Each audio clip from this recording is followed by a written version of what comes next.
Welcome back to the channel, guys. Here's our next project. I think you're going to like this one. Not so much the bike itself, but the project that we're going to do. So what you have here is a 98 Honda Superhawk 996. They made them 98 to 05-ish. I think in Europe they call them something else. I don't even remember, but I think they made it from 97 to 05 in Europe. Or Firestorm, that's what they call them. The Firestorm. Here in the States, it was Superhawk. So this is a carbureted V-twin 996. Honda made them for that span 98 to 05. I bought a brand new one back in 1999. I bought a 98 model right off the showroom floor. It was leftover stock back in 99. This is not that bike. It was a fun bike. It was my first brand new bike, getting off of a small little katana. I was just learning back in the day, and I wanted to progressively go up. But anyway, this bike is fun. It's by all means, it's not going to beat any inline 4, 600, 750s. They'll wipe the floor with this thing. That's not what it's meant for. It does have the torque. It doesn't have much horsepower. I think maybe 110. But it is fun and it is a wheelie monster. If you can find one of these, you can probably find them cheap, just to have fun with. This particular one I bought about a year and a half ago. That was before I was making YouTube videos. I pretty much bought this one frame, engine, wheels, and that was about it. It was pretty much in pieces. I paid a whopping $350 for it, and the guy delivered it. He wanted to dump it. So I spent quite a bit of money getting it all back together and looking somewhat decent, minus the tank. If you remember from my previous videos, I suck at painting, and this is the process of me painting. The fairings are the Chinese cheap fairings. They're a little dusty. It's been sitting in the corner for a year and a half. But this project, I tried selling it for what I had into it, and I wasn't having any luck. So this is going to be our next project. We are going to do some heavy modification to it. So to give you an idea,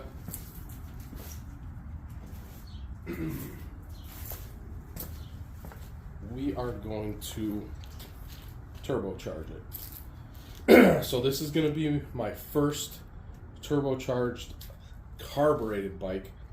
I have successfully turbocharged 3 other motorcycles. They were all fuel injected, but I have never turbocharged a carbureted bike. I've been Googling for a while, and I think I have an understanding of what to do, and some of the parts I did buy already to convert it to a pressurized fuel system with a fuel pump and a fuel pressure regulator. So this is a KO4 turbo, or is it a KO3? I can't remember. KO3 turbo. So these were widely used on the early to mid 2000s Audi, Volkswagen 1.8 turbo cars. This was before they built the manifold with the turbo all as one. So these are cheap. This particular version is the Chinese knockoff version, because this is going to be a budget build. I'm not going to go crazy. I'm not building anything crazy. We're building this to go fast for cheap. And we're not going crazy. Maybe 4 or 5 pounds of boost. We're not going to 10 to 15 pounders, because that engine's going to blow sky high. That's not what I like to do. I like leaving the bike stocks or stock and just adding a little boost. That's all you need. These things are fast enough. For you put 4 to 5 pounds to them, hang on. You don't need much. So trying to figure out where to put this. I originally wanted to just bolt it right at the flange here at the bottom. Take the mufflers off, cut it here, but the problem is it's pretty tight. The suspension's going to be moving up and down in there. You got the knuckle down there that's moving all over the place. So as much as I'd like to put it there and make it pretty easy, I'm going to have to end up putting it in the front. So it's going to require a lot of exhaust fab work, because I have to bring the back exhaust to the front and match it up with the to the front header.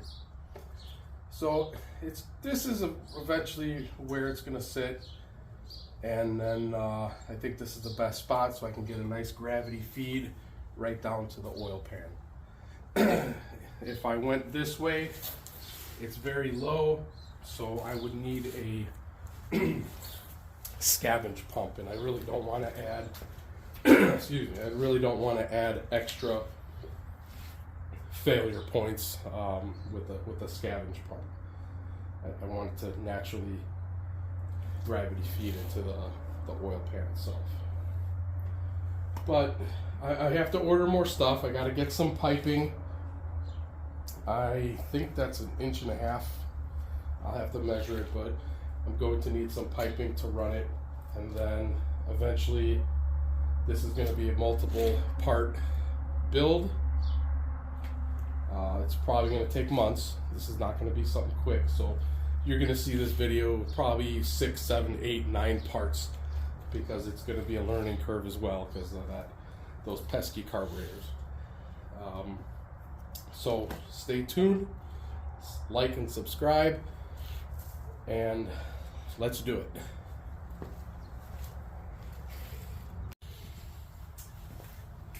Alright guys, we're back. 98 Honda Superhawk 996 turbo project. I'm going to get ready to make the first cut on the pipe, and that's essentially where the turbo is going to sit. I'm going to have to tuck it in there, pretty much do a lot of fabrication to get this back pipe for the rear cylinder to kind of curve over and meet the front pipe. So that's where we're at now. Most of the time I'm just going to be recording this. I'm going to keep my mouth shut, and hopefully I can figure out when I submit the video that I can get you some fast forwarding. So this is going to be pretty much long and tedious if I can't figure out how to fast forward the video on YouTube for you. But anyway, here we go.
Alright guys, right now I'm just cutting the two pipes, trying to get them to fit together somewhat nice. I mean, it's two different pipes, unfortunately. I had a 1.5 inch pipe kit sitting in my garage, I don't know, for like 15 plus years. And then the motorcycle has, it's either 1 5/8 or 1 3/4 inch pipe. So I'm doing the best I can to make them fit, because I really don't want to buy a pipe kit. We're going on the cheap on this one, so you know, I really don't want to invest that much. You know, plus you have to buy a kit. The kits are expensive, and then if you buy a single pipe, those are ridiculous. So we'll make it work. I'm gonna bypass most of this video because it's just gonna be hours upon hours of cutting, swearing, more swearing, cutting and swearing again to get the pipes to fit and weld, and it's just boring TV. So the camera's going to be going on and off, and the times are going to be different days, different hours, as I just show you some of the important stuff. But the hardest part is going to be the exhaust, obviously. The rest of it should be a piece of cake. So here we go. Alright, I just tack welded it together just to check fitment, because it's a lot easier to cut the two tacks than it is to cut the whole weld. So this is just tack welded. I'm going to test fit it and see if we got a good enough angle. My goal is to, this is going to be angled a little bit. Normally it sat on the bike. This piece was pretty much straight down. I'm going to cock it to the left so I can bring this piece, because I really don't want to cut this this piece into multiple little pie cuts to get a tight angle. So I'm just going to pivot it down this way, or pretty much pivot it to the left to bring this down and away from you know, the fairing and everything. That way we can just put the turbo right here, add a little extension, and then the actual flange. So the turbo will probably end up sitting right about there. This will all be trimmed off flat to fit once we're done getting the fitment right, and then bam, the turbo will sit there, actually on an angle probably like that. So we'll have another curved piece coming down, and that's where the turbo will sit.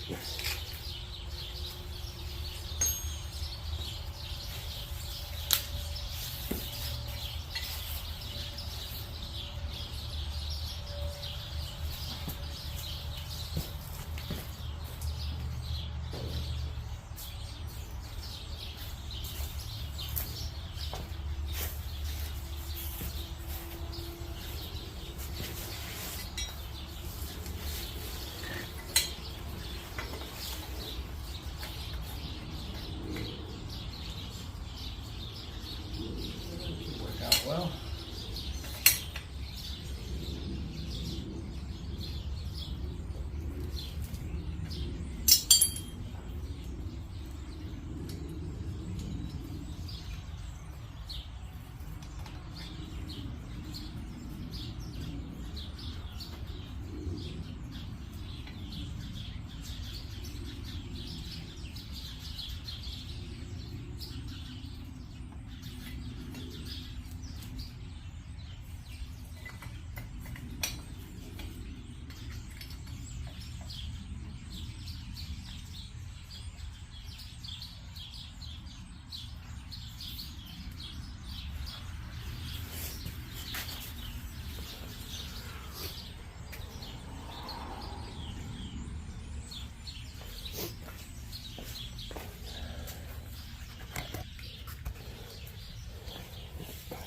better idea of what I'm doing here.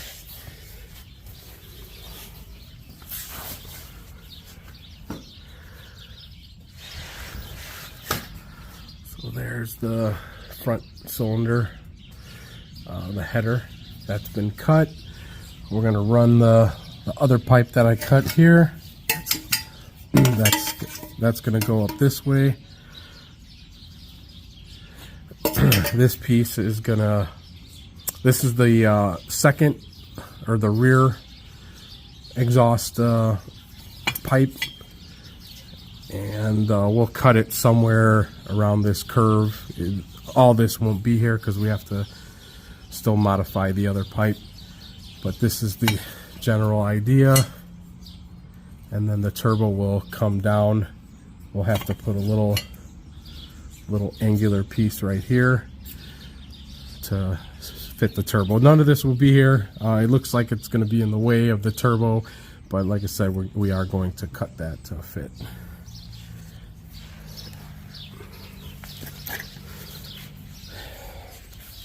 Just to give you an idea of how long this has taken, it's about 3 hours worth of work to cut and trim and tack weld 2 pieces. So that's why I've been cutting these videos a little short, because it's gonna get pretty boring for you guys. So the next step will be getting that header just right fitted, cutting that extra piece that it's on there, and fully welding that header so we can actually put the flange on it now. Alright guys, we finished up welding the 2 pipes together.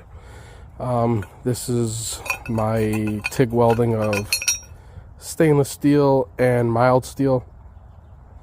Some caution you have to really know. This pipe is mild steel, but it is coated, it's galvanized, so you do have to grind off that galvanized coating before you weld on it, because it produces a pretty toxic gas. You definitely don't want to breathe that junk. And it is very difficult to weld 2 dissimilar metals. You know, one's stainless, one's mild, so I used the 308 stainless rod to weld them.